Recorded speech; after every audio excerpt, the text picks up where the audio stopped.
Hi friends, welcome to our channel. Karthika Deepam serial next ఎపిసోడ్లో ఏం జరగబోతోందో ఈ వీడియోలో చూసి తెలుసుకుందాం.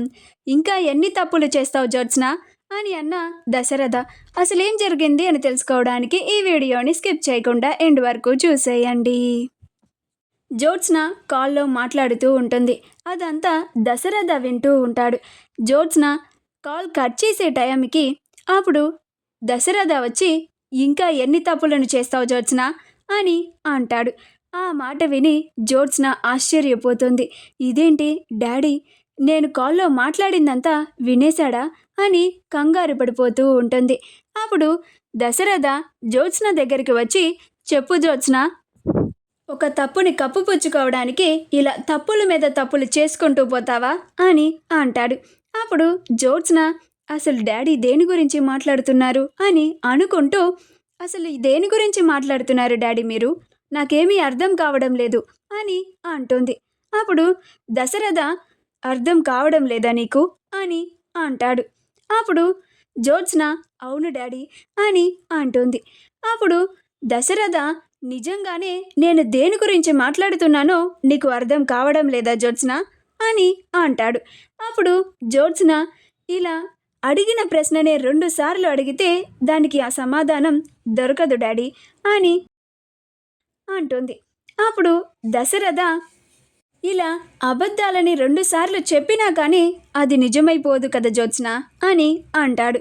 అప్పుడు జ్యోత్స్న నేనిప్పుడు ఏం అబద్ధం చెప్పాను డాడీ అని అంటుంది.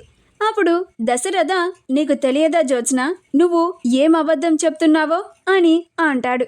అప్పుడు జ్యోత్స్న అసలు మీరు దేని గురించి మాట్లాడుతున్నారు డాడీ, నన్ను కన్ఫ్యూజ్ చేయకండి అని అంటుంది. అప్పుడు దశరథ నువ్వెందుకు కన్ఫ్యూజ్ అవుతున్నావు జ్యోత్స్న అని అంటాడు.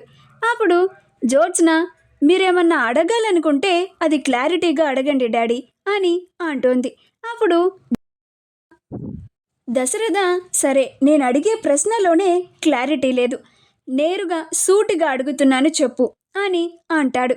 అప్పుడు జ్యోత్స్న అడగండి డాడీ అని అంటుంది. అప్పుడు దశరథ నేను మాట్లాడుతుంది ఆడిట్ గురించి.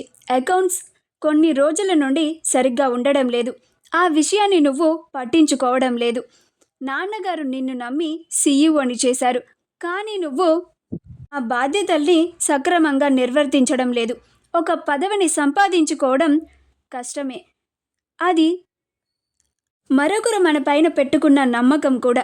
అది ఒకసారి సాధించుకున్న తర్వాత ఆ నమ్మకాన్ని కాపాడుకోవడం కూడా చాలా కష్టం. ఆ నమ్మకాన్ని పోగొట్టుకోక జ్యోత్స్న అని అక్కడ నుంచి వెళ్ళిపోతాడు.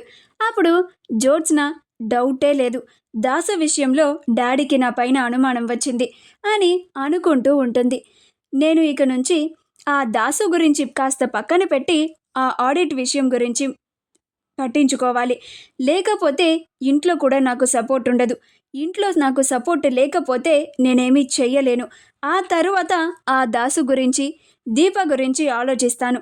నా జీవితంతో ఆడుకోవాలని అనుకున్న వాళ్ళతో నేను ఎలా ఆడుకుంటానో మీరందరూ చూస్తారు. నేను వాళ్ళిద్దరిని అస్సలు వదిలిపెట్టే ప్రసక్తే లేదు. ఏం చేసైనా సరే నా భావని నేను దక్కించుకొని తీరుతాను అని అనుకుంటూ ఉంటుంది. దీప, అనసూయ, కాంచనలు ముగ్గురు కలిసి ఒక బండిని కొంటారు. మా వీడియో కనుక మీకు నచ్చినట్లయితే లైక్ చేయండి, షేర్ చేయండి, మా ఛానల్ని సబ్స్క్రైబ్ చేసుకోండి. పక్కనే ఉన్న బెల్ ఐకాన్ని క్లిక్ చేయడం మాత్రం మర్చిపోకండి.